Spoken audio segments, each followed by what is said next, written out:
Okay, this has been a huge development over the past few days at 49ers training camp, and maybe the genesis of it was the preseason game on Saturday. But this directly applies to Brock Purdy because we know that if the 49ers give Purdy just decent protection, he's a really, really efficient quarterback. I'm talking the most efficient quarterback in the league since he joined in 2022. And even if you don't give him great protection, he could generally make things work. That's why the 49ers paid him. But if they can upgrade that offensive line, and not only that, if they can find a way to build this line into sustainability for the long term, and if they could find a way to do that with the 2025 draft class, the 49ers will be in really good long-term shape, no matter what is happening around the rest of the roster.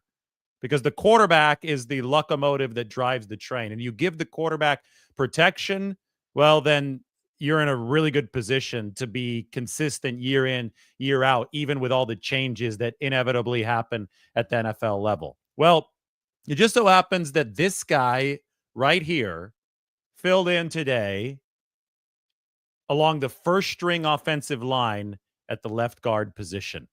That is Connor Colby, the 49ers' seventh-round pick, one of the seventh-round picks in the 2025 draft. On top of that, the 49ers also have another player, another offensive lineman who joined them in the 2025 rookie class as an undrafted free agent. That's this guy. It's Drew Moss. Both Colby and Moss are certifiably balling out. They were the 49ers' two highest graded offensive players during the preseason debut against the Denver Broncos. And if you say, okay, great, they were playing against third stringers, all this and all that. Well, what I've seen at practice ever since then has verified that the 49ers coaching staff is noticing and taking the excellence that they've seen out of these two rookies seriously. Because at the very start of camp, we saw that both Connor Colby and Drew Moss were mired down on the third team of the 49ers depth chart. Now they are very, very clearly at a permanent floor, it seems, at second team left guard and second team right guard, respectively. I can illustrate where things are right now. And because Ben Barch had to leave practice early today, Connor Colby ascended from that second team left guard position into essentially a starting role. He was part of that 49ers first team. It's an ascent that I think is much more speedy than anybody anticipated. I predicted that Connor Colby would get a starting nod at some point in the 2025 season. It was thought to be a bold prediction at the time, but as we can see, it's just one snap away from happening at any time at this point, now that he has graduated to that second team.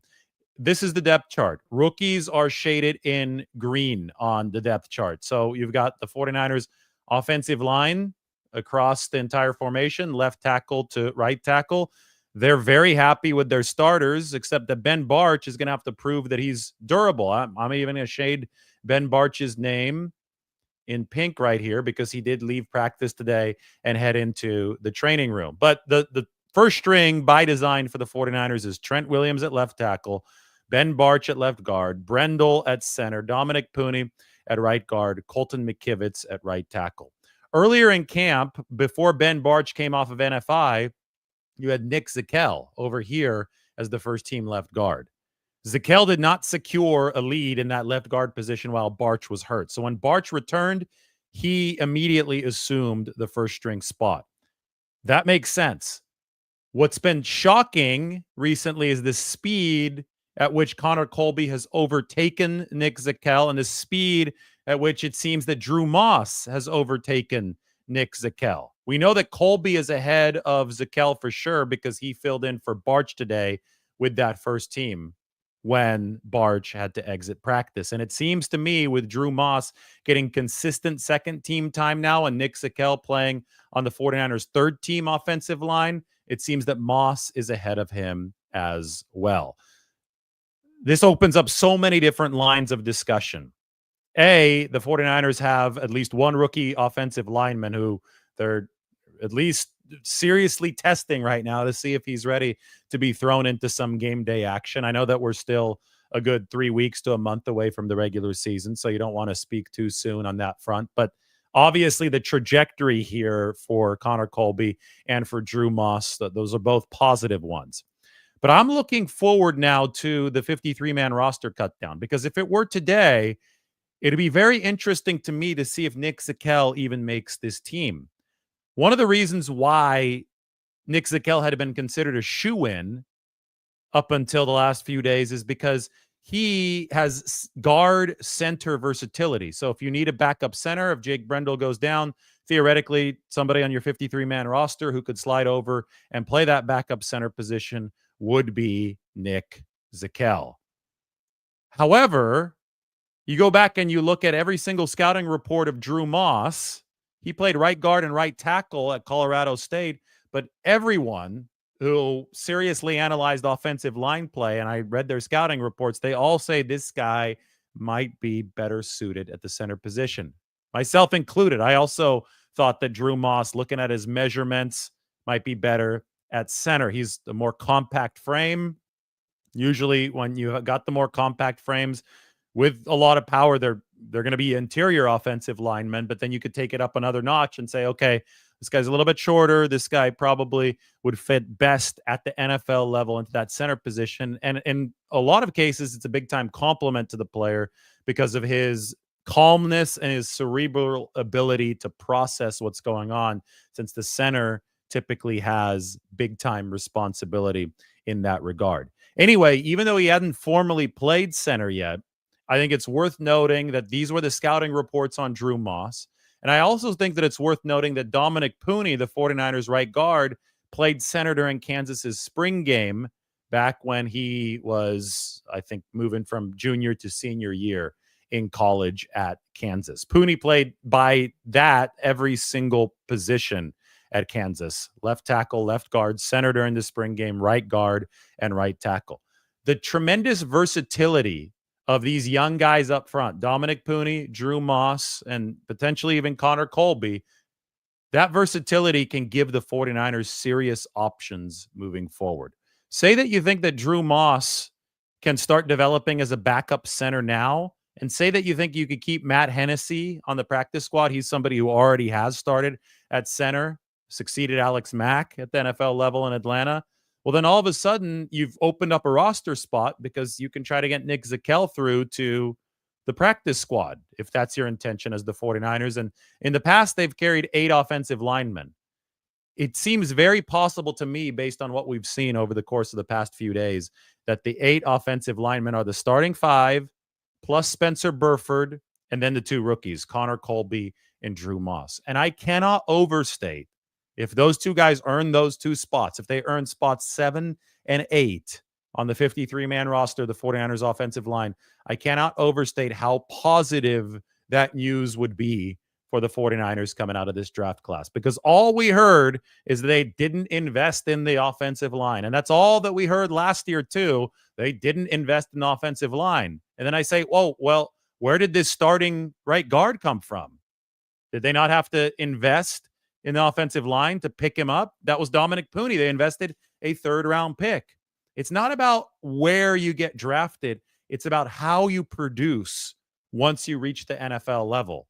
Nobody cares about draft positioning except for people who don't know the game, who want to criticize Brock Purdy for something that's not even his fault, right? Everybody that's obsessed with the 7th-round status of Brock Purdy just doesn't get it, and they're not evaluating him as a football player on his own merit. Same thing with these offensive linemen.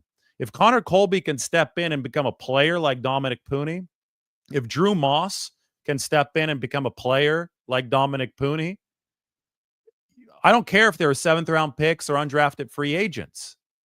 They're players at the NFL level who are winning a meritocracy in training camp. So the signs are promising right now for these 2 youngsters.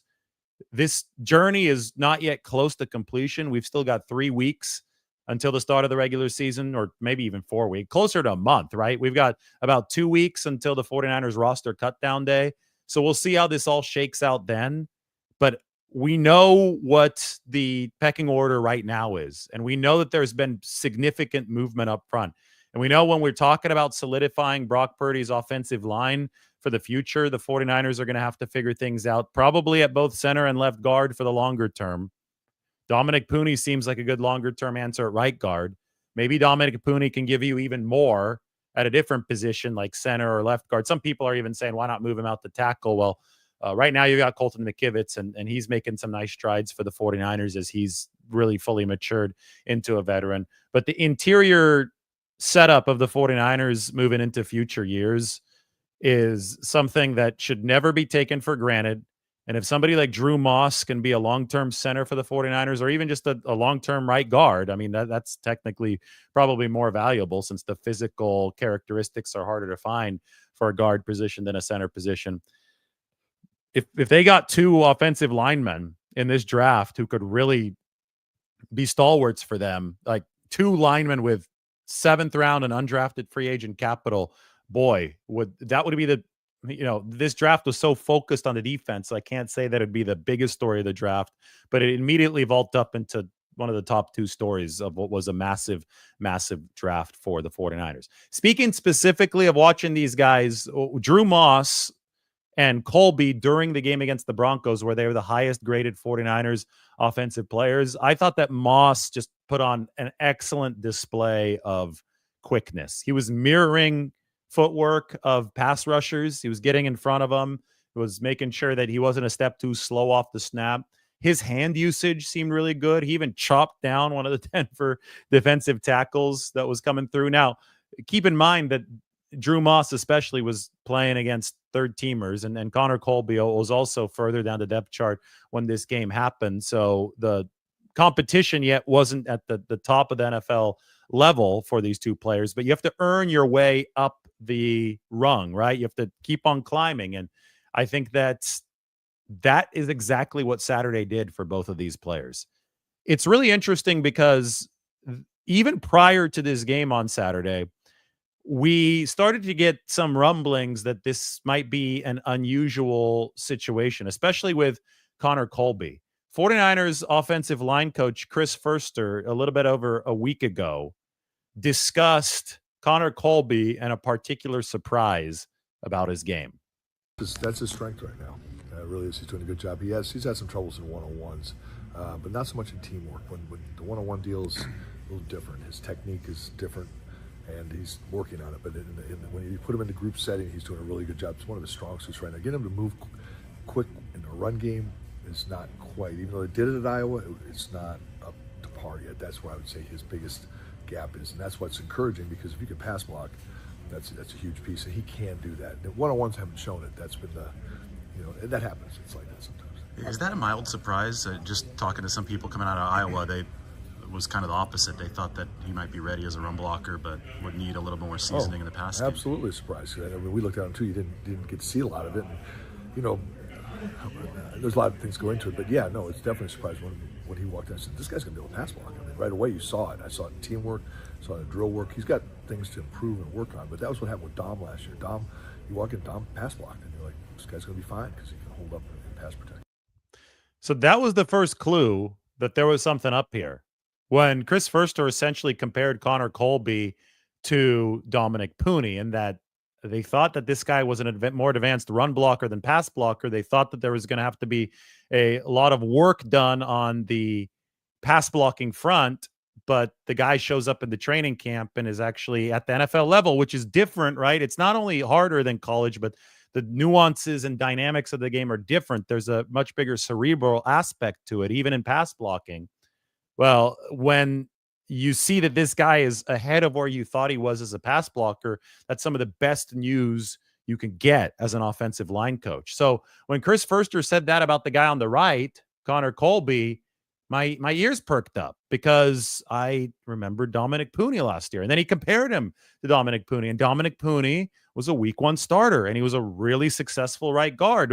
Dominic Puni's biggest struggles as a rookie didn't come until late, when opponents started adjusting and he didn't quite counter adjust. And the 49ers are working on that this offseason. I think that Puni is going to have a nice second year, because they identified a lot of how opponents were using some small intricacies to beat him. And now he's had time to see where those deficiencies in his own game were.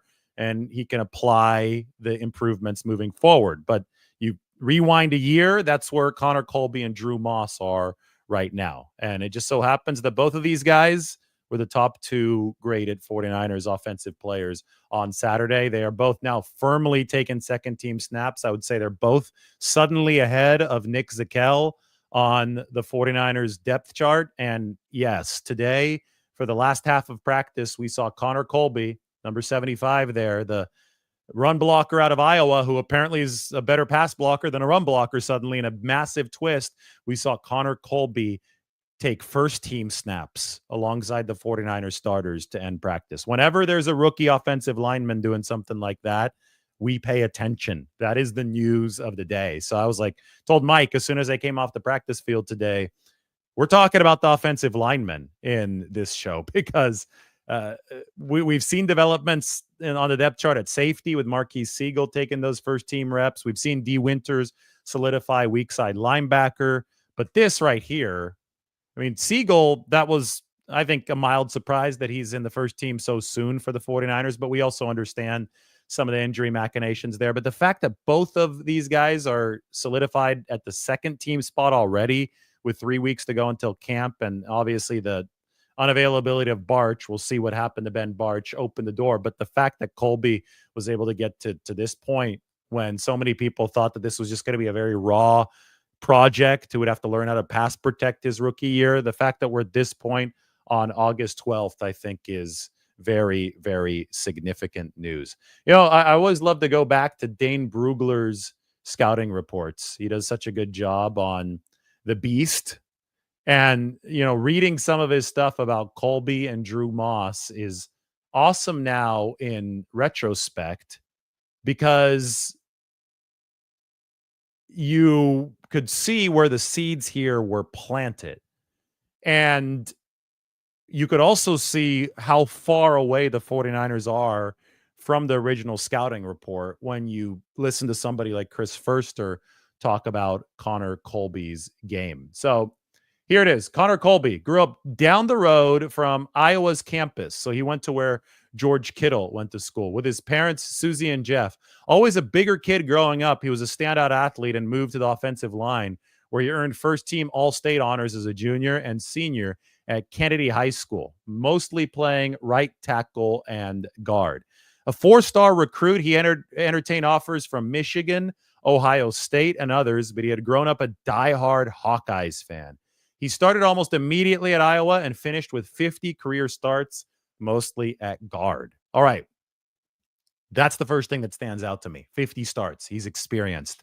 He's seen pass rushes. Even if Iowa wasn't a team that passed a whole lot relative to other schools, the cumulative volume of his playing experience, 50 starts, and that's something that really benefited Brock Purdy coming from the same state, right? I went to Iowa State heading into the NFL. The cumulative volume of experience really, really helps a player be able to tackle the nuances of performance at the NFL level. All right, continuing on with Dane Brugler's scouting report on Connor Colby. A mean, aggressive run blocker, Colby can sustain and steer on the move, and he takes accurate angles to stay centered on pulls, climbs, and screens. In pass pro, he tends to throw his hands too early, and skilled defensive linemen won't give him a chance to recover. Overall, Colby gets himself in trouble with timing and pad level issues, but as one would expect from an Iowa offensive lineman, he is experienced, quick into his blocks, and loves to finish. And then Dane concludes saying he is a potential backup in his own blocking scheme. All right, do you want to hear about Drew Moss? And then we can go through both of these scouting reports. Let's get to the Drew Moss scouting report. So that's Colby on the right that I just read about.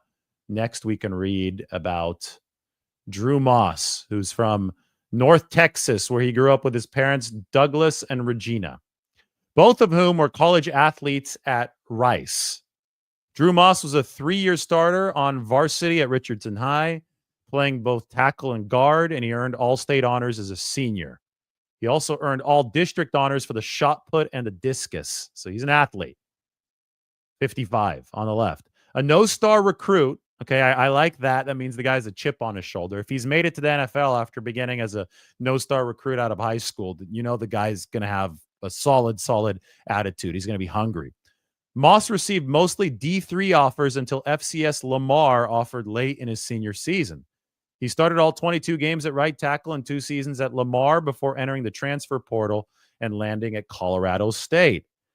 After staying at right tackle in 2023, he moved inside the right guard in 2024 and had his best season. So they saw that he was better on the interior. It makes sense when you look at his frame up there on the screen. The guy is built more like a bowling ball. Both of these guys are not long-armed offensive tackles. They are just forces of nature on the inside, and they're hungry to maul people on the inside. Moss, I'm continuing with Dane's scouting report. Moss is an efficient mover with an assignment sound mindset to understand his responsibilities. He has a smooth muscled body with shorter arms and can be troubled by point of attack power. He was flagged 17 times in 2 seasons at Colorado State.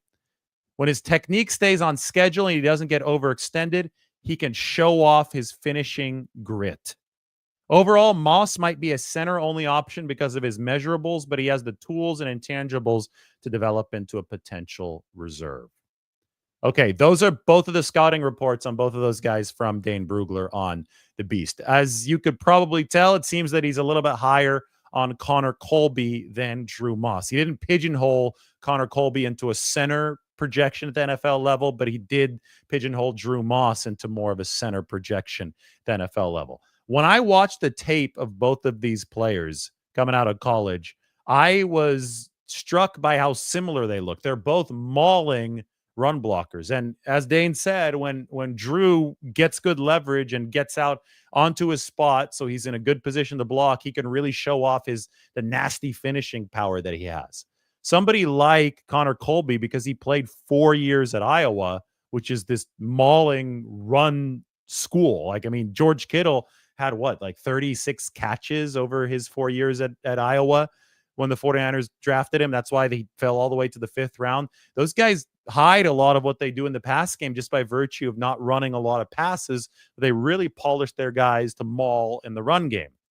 So you know what you're getting from both of these players as far as that physical nasty goes, that blue-collar mentality, the right guard position. You don't have to worry about a soft guard here, somebody it's like a 1st or 2nd round pick who is not going to pan out at the NFL level because there's not enough desire there. I mean, Drew Moss came from 0-star recruit to making the league, and now he's working his way up the depth chart. And Connor Colby came from one of the most blue-collar programs in America at Iowa. So you don't have to worry about any finesse, and you don't want finesse at the guard position. Guard at the NFL level, it needs to be in an enforcer type of position, and both guys have it.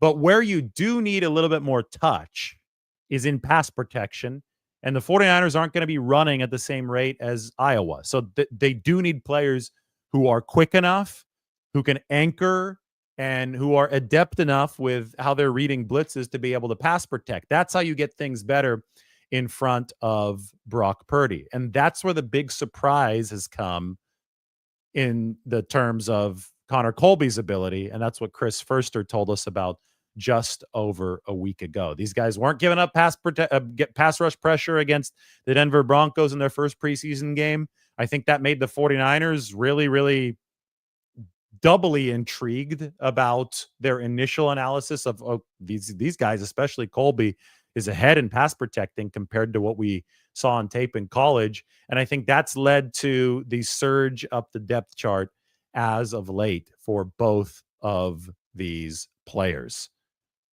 Cool stuff indeed in front of Brock Purdy, because the 49ers are trying to build an offensive line for the future. They have Zakelj, Barch, Hennessy, Burford, and McKivitz all scheduled to enter free agency after this 2025 season. So they need to build long-term depth along the offensive line. In the case of Zakelj, the contract year and the performance this camp was very, very necessary for him to probably even extend his career at the NFL level. And I think things, obviously, depth chart wise, heading in the wrong direction for Nick Zakelj. For Ben Barch, he showed that he could play at a high level last year, but he still needs to prove that he can stay healthy. That's why the 49ers were only willing to award him the 1-year deal this offseason.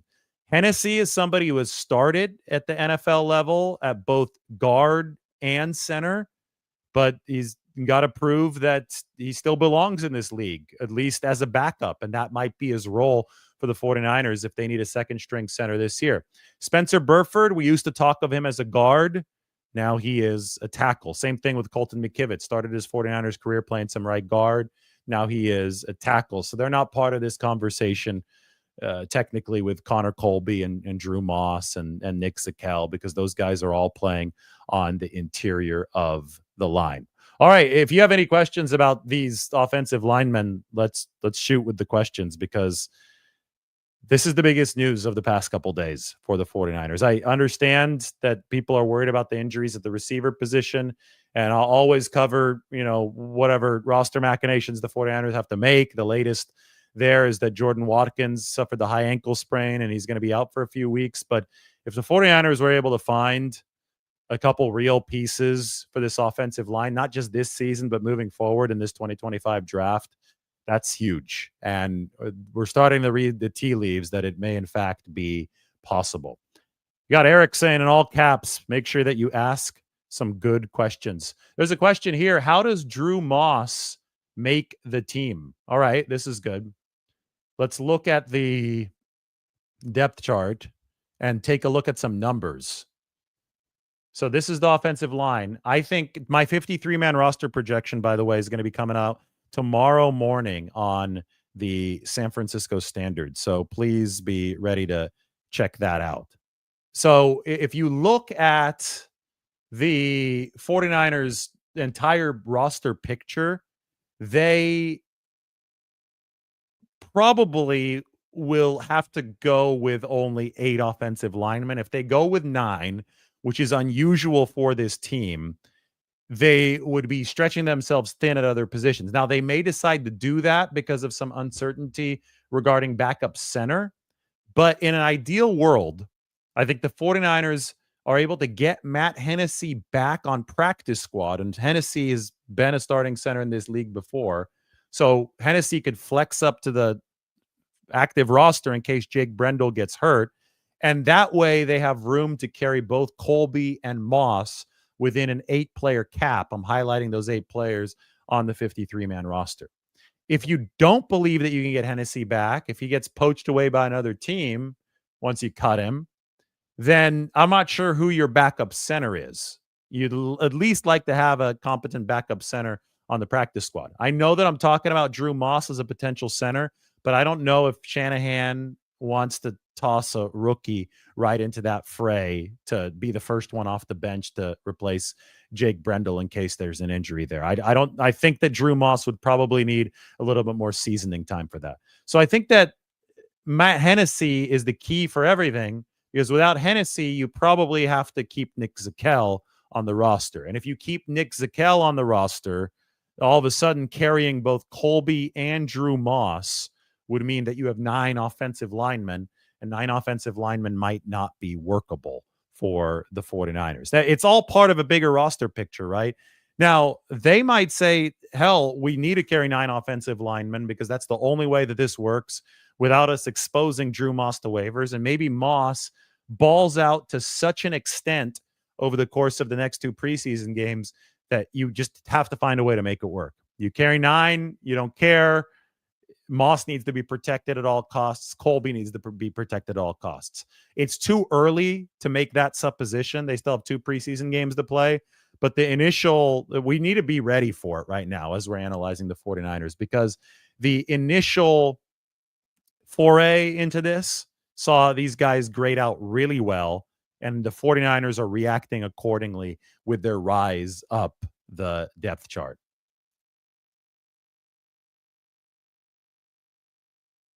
Andrew asks, does the Jags kicker's 70-yard kick change expectations? No, I just think that it proves that kickers are really, really talented these days. And In the preseason, I think teams are a little bit more willing to take a crazy chance like a 70-yard field goal. These guys, most of them have that range to just nail it through in a low pressure moment. It's the pressure of the regular season and the playoffs, not only on the kicker, but on the coach who's calling for that field goal to be attempted. It's that pressure that I think usually gets kickers. So a guy making a 70-yarder is fun, but it comes in the preseason, and I don't think it changes any kicking expectations. Somebody asked about Ben Barch as a backup center.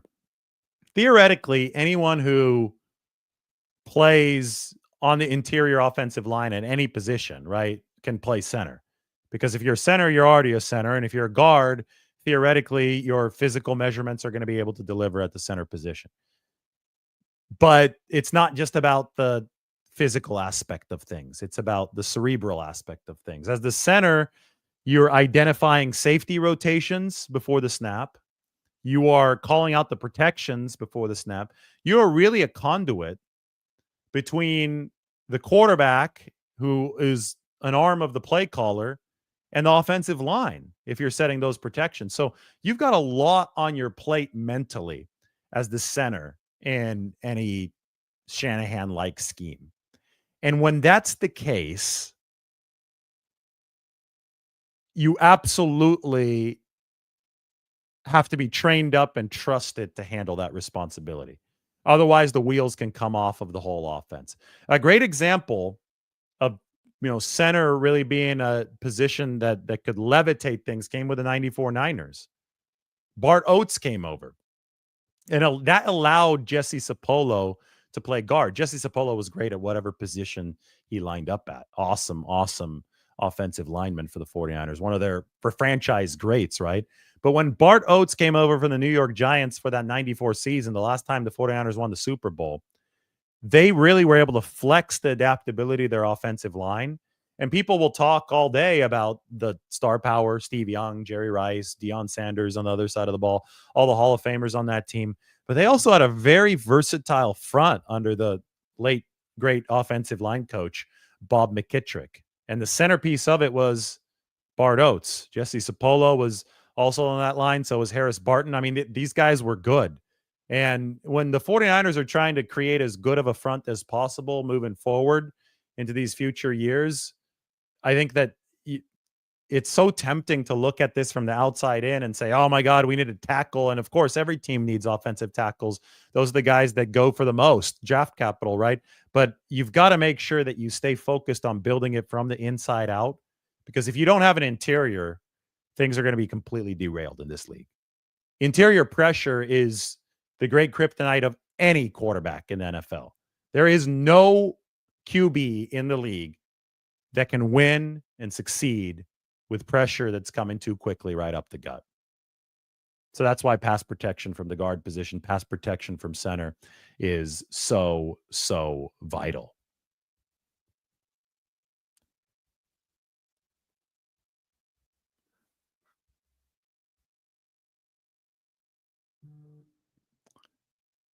Time for me to check into my flight to Las Vegas tomorrow. Fun stuff. We got people reminiscing on 1994. Bart Oates was an X factor. I think they really, really needed that. They really wanted Jesse Sapolo to just maul people at the guard position. And Bart Oates had known Steve Young from college at BYU. So they just had a great relationship at that center quarterback spot. And it really helped the 49ers offense click to new levels the most recent time that they won the Super Bowl. Randy Cross. I mean, the 49ers have a legacy of some really, really good interior linemen. And might these two guys right here join that legacy? That's the goal for San Francisco. And I think that they're off to a really good start. And I think that's a big, big development for San Francisco.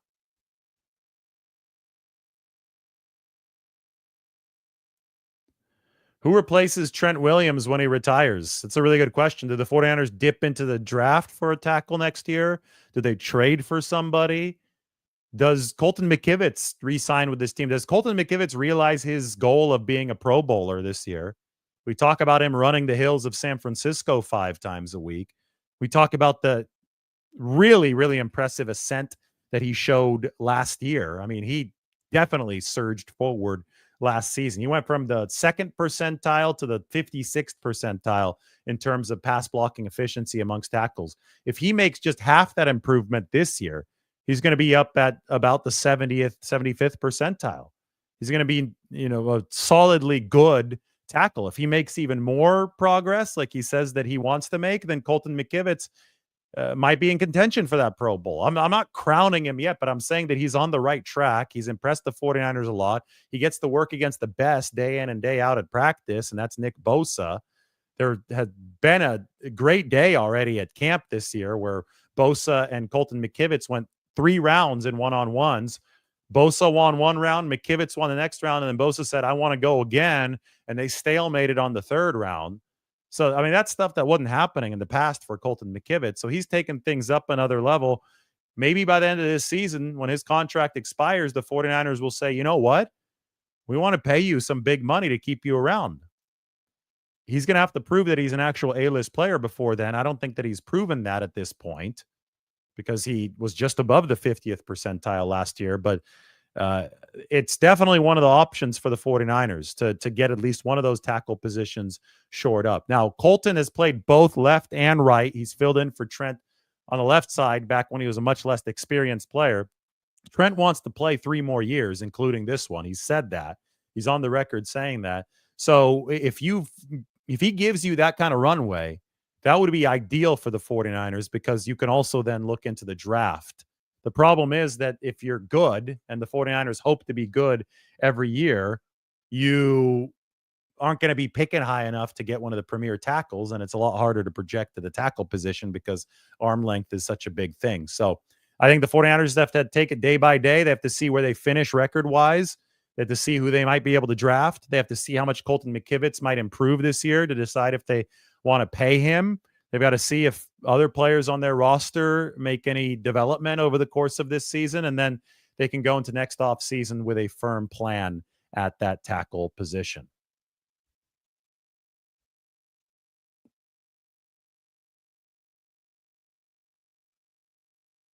How much could they get for trading McKivitz? That they could actually probably get quite a bit, but who's going to play right tackle for you this year? Like, that's a very important position.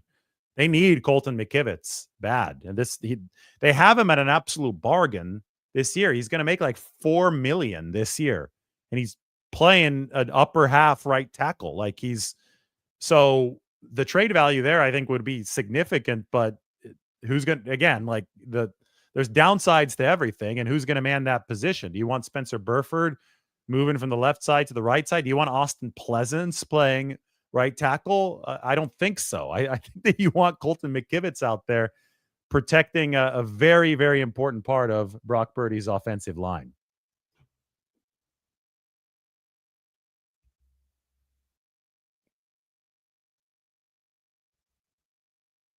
Does McKivitz take a bag or does he stay with the 49ers for less? Define less. I think that Colton McKivitz has a fair argument to be a $20 million player right now. Why? Because somebody like Jalen Moore, his backup, signed for $15 million a year with Kansas City. So McKivitz is better than Jalen Moore. He's an ascending stock. I think he'll definitely be a $20 million player if he continues improving into next season. Then it's a question of, do the 49ers want to pay that? Does he fit into their A-list billing? Because those are the guys that they pay, or are they just going to let him go because he'd rather test the open market? I don't think that Colton McKivitz is willing to sign a below market rate extension right now because he already signed one of those last off season. And it's the reason why he's set to make only about $4 million this year when he's worth a lot more than that. When his backup, Jalen Moore, left to make over 3 times that, right? So it's a business. I know it's a cliche, but it's true. And the one thing that Colton McKivitz wants is free agency ahead of him, and I don't blame him. It would be a steal for the 49ers to be able to extend the term of his contract at a below market rate at this point. Mike thinks that $20 million annually might be coming in free agency.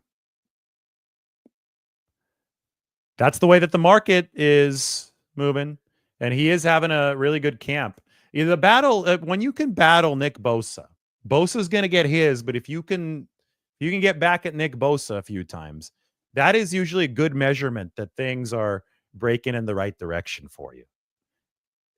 Bosa and Williams, Trent Williams, back in the day, back when they both were much more involved participants in training camp. Now they're, very, very established veterans with the 49ers. They have been the entire time they've been with the team, but you're load managing veterans a lot more.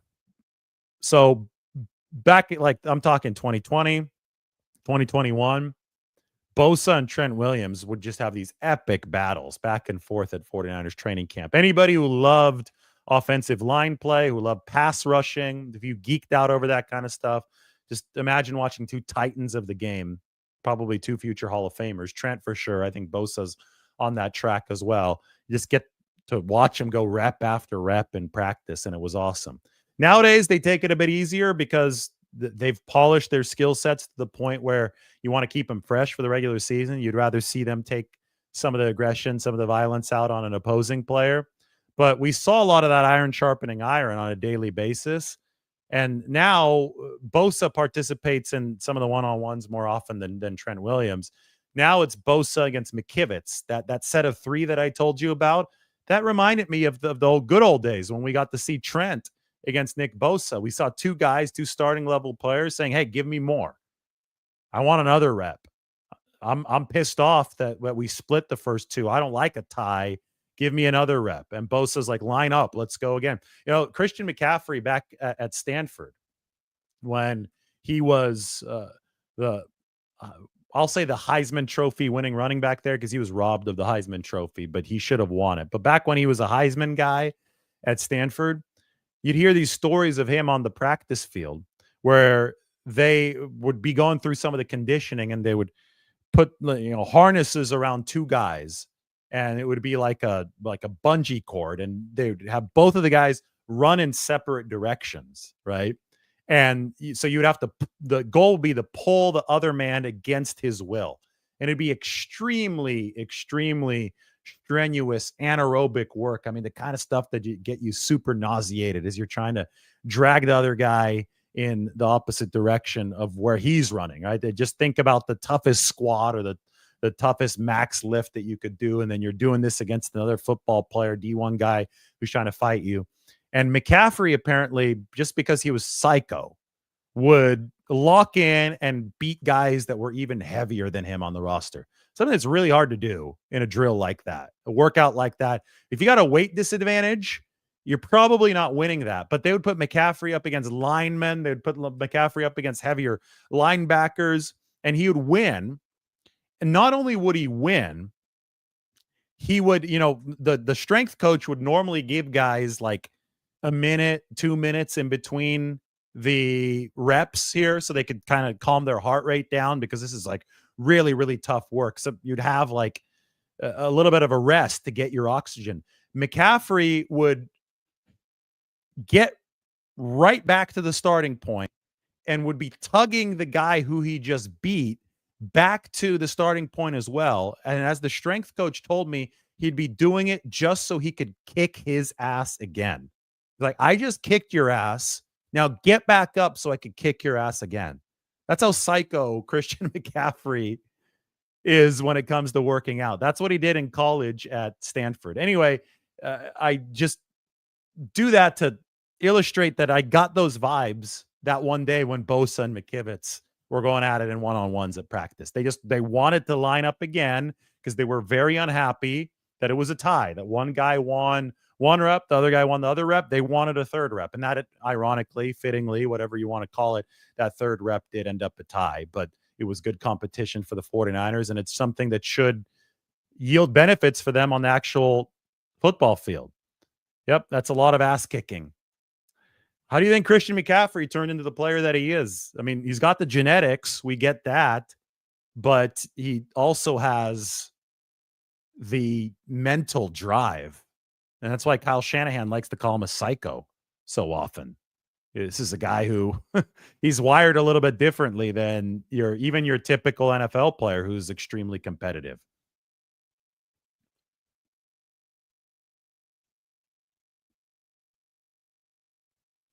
This is a good one. We'll see where McKivitz is versus Max Crosby. So tomorrow we're going to start talking about the 49ers-Raiders joint practice. Hell, we can start talking about it right now. Mike, am I allowed to play that Max Crosby video from that podcast? Let me know. Because if I am, then I'm definitely going to play it. Max Crosby thinks there are going to be fights at this practice. He said it a couple weeks ago. He was on some podcast, but if I can't play it, then I won't. I don't. Yeah, but maybe I'll save it for a different video so we don't get copyrighted with this. But Max Crosby basically said that there's a guaranteed fight happening between the 49ers and the Raiders because he respects the 49ers so much. He respects them so much that he wants to fight them. I get it. It's a football mentality. It's just funny because the coaches always say that they don't want fights, but I think deep down they're like, okay, these guys are really competitive. A guy like Max Crosby, he's got Raiders written all over him. I mean, it's in his blood at this point.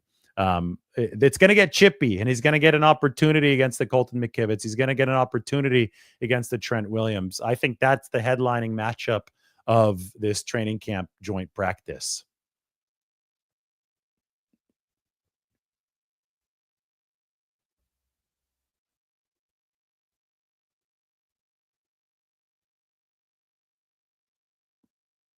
Do we know who Shanahan is going to play against the Raiders? No, he hasn't said that yet.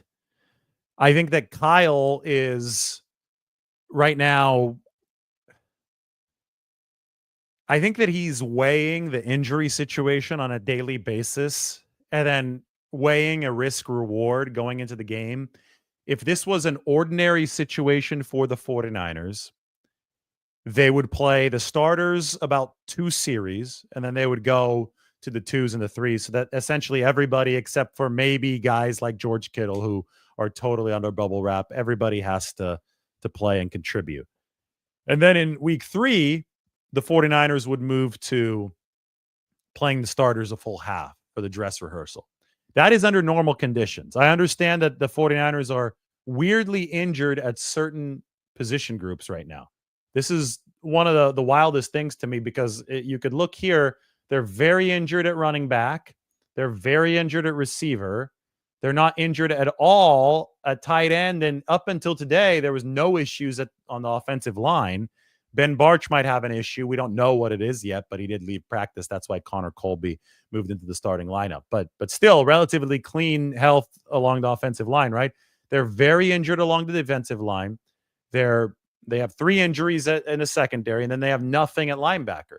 So it's a real position-by-position thing. It's a real head-scratcher, right? Why are the 49ers doing so much better at some positions than others? And it's because, sometimes it's just the luck of the draw, but it just so happens to be really clumped and clustered in a certain way for the 49ers. And I think that's making the decision regarding who to play and who not to play against the Raiders on Saturday in the game a little bit more complicated. But I'm sure that after the practice on Thursday, Kyle Shanahan and his staff will be able to make a more educated determination of what they do.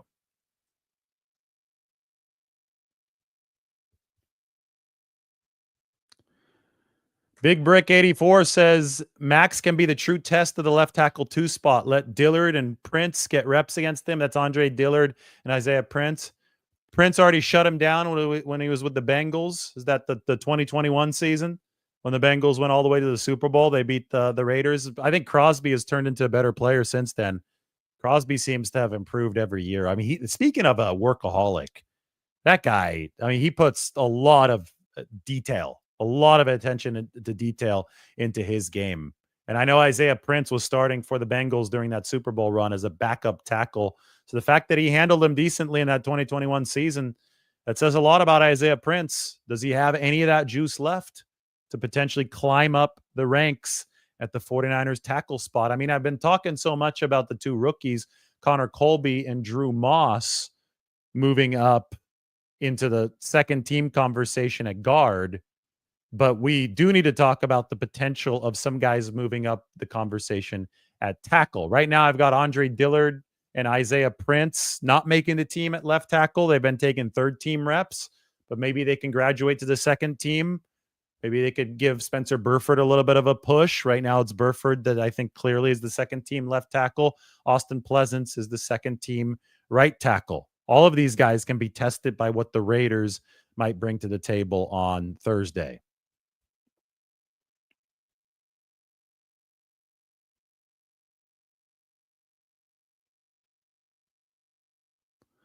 All right, any more questions? This has been a fun show today, getting to talk about two rookie offensive linemen. I absolutely love this picture of Drew Moss and Connor Colby. And just imagine, this is going to be an iconic picture if these guys both end up being long-term starters on the 49ers offensive line. Mo says, I think Kyle should play starters for a couple of series in the next two preseason games. Need to see the Purdy connection with the rookies. And I think that's ultimately what the 49ers want to do, but I'm not sure if they will deem it worth it. It all will depend on the health situation of the team. But in the past, that is what they have done, a couple series in preseason game number 2. I am going to Seattle. I'm going to every single 49ers game, and I'm flying to Las Vegas tomorrow. In fact, my phone is bugging me right now to check in for my flight to Vegas, but I think I'm going to fly earlier. It wants me to check in for my 8:45 p.m. flight, but I think I'm going to move it to right around 12:30 or so. You know who's going to be in Vegas? Lombardi herself. I'm meeting up with Lombardi herself in Vegas. I haven't seen her in a little while. So anyway, she's like, I'm coming sooner. So because her flight's coming from Nashville, and I'm like, well, I'll get into town sooner. Then I wasn't sure if there was going to be any practice or anything tomorrow. There's not. The 49ers are walking through and flying, so I might as well change the flight time now. No, I don't think the 49ers have to carry 3 quarterbacks. I've maintained from the start that the 49ers would make a third quarterback earn that spot. Obviously, Tanner Mordecai did not earn that spot, and I don't think that Carter Bradley has done much to earn that spot. If it comes to the end of camp and cut down without anybody having earned the third cornerback spot, I think that the third quarterback spot, I think that the 49ers should go ahead and keep that spot empty. Curtis Rourke, remember the rookie, he's probably earmarked for that third quarterback spot, but he's coming off of the torn ACL. So he's on NFI right now, and they could transition him to the regular season NFI, and they could even just shut him down for the whole year if they would like to. Call it a redshirt year. Don't burn anything contractually by having to cut him and trying to bring him back. I think that would be a perfect kind of compromise for the 49ers, assuming they don't need to get down to the quarterback 3 position. Obviously, you'd have to bring somebody in for the practice squad. If you don't believe that Carter Bradley or Tanner Mordecai are good enough players for that, then, well, maybe you bring in somebody else. They worked out a bunch of receivers today, and the quarterback throwing to the receivers was Spencer Petras, who has now worked out twice for San Francisco, throwing the receivers because they've needed so many receivers to come in on tryouts due to the injuries there. Spencer actually was Connor Colby's quarterback at Iowa. So you see Colby there, number 75. He was protecting Spencer Petras, who went to Marin Catholic. He's from San Rafael. Marin Catholic is Jared Goff's alma mater.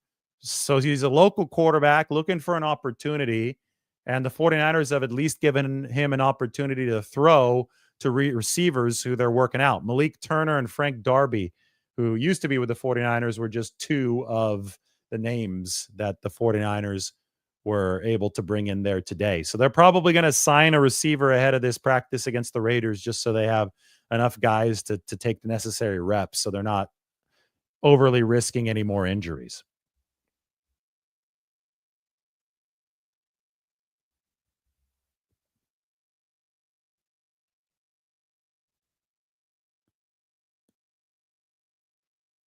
I am that sour on Mordecai coming in at the end of a preseason game. Well, I'm sour on Mordecai because the 49ers have cut him twice over the course of a week. 2 times they've exposed Tanner Mordecai to waivers, and in the middle of those 2 times, he had a very, very poor showing in a preseason game. So, I mean, obviously things are not going swimmingly well for the 49ers beyond quarterback number 2. Mordecai managed to have an even lower rating than Carter Bradley in this past game. So we can't pretend that the 49ers were getting good play from that position. We can't even be sure that Tanner Mordecai is going to be back on this roster. I mean, they could be running this roster yo-yo right now just because they're short on bodies. But again, when you expose a quarterback to waivers, you are saying we are okay with the possibility of another team picking him up, another team claiming him. And at the most important position, that is a rather bold maneuver to take. When the 49ers needed extra roster room a few days ago and they decided to release Greg Joseph, the kicker, that made sense because kickers, that's a position where you're typically only carrying one. It's obviously not considered as valuable as quarterback. You need another spot. Kicker's the first place you look. But if you're waiving a quarterback in order to open up another roster spot, I think that says a little something about your view of that quarterback. Doesn't mean that you're completely out on his potential to develop into the future. But obviously things beyond Mac Jones are not going well for the 49ers right now.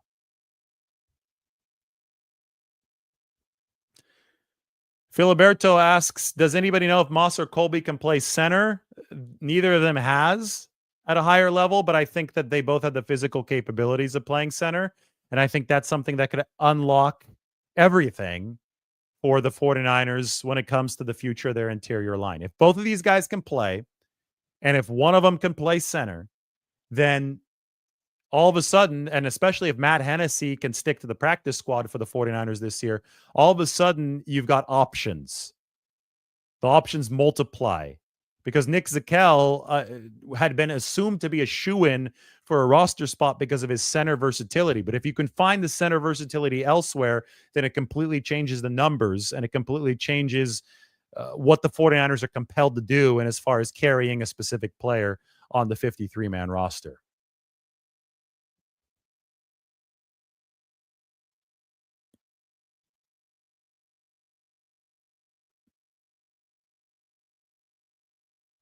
No international games this year, no. Maybe next year, yes. But nothing for the 49ers in 2025.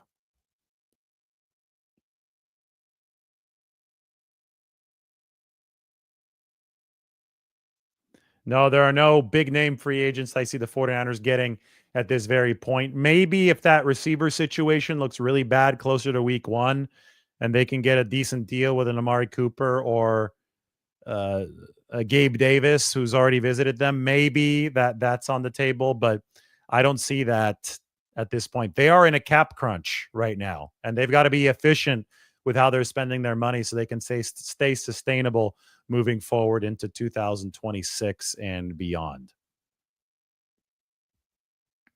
Whatever happened with Drake Nugent? He's still on the roster, and I think Chris Foerster's happy with him, but Drake, when you talk about lack of NFL size, he definitely is on the lower percentile spectrum when it comes to size. And that's why he wasn't drafted despite how good of a college player he was.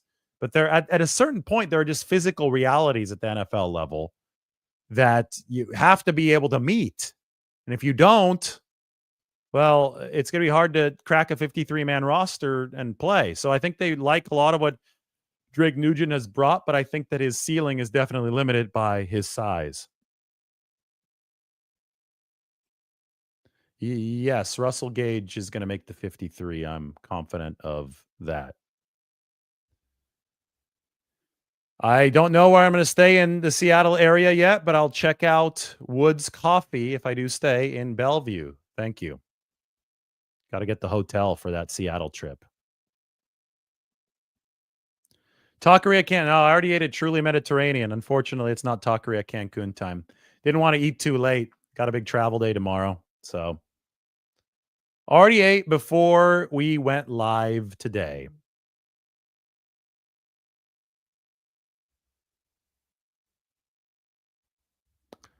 All right, guys. It's been fun. It's been a lot of fun. Whenever you could talk about these two guys, it's really good. How about that? Connor Colby, first team 49ers offensive line today at practice. It's a big development, especially since both he and Moss played so well the other day. Hit the subscribe button, hit the like button, do all that. Alarm bell. We'll talk to you soon.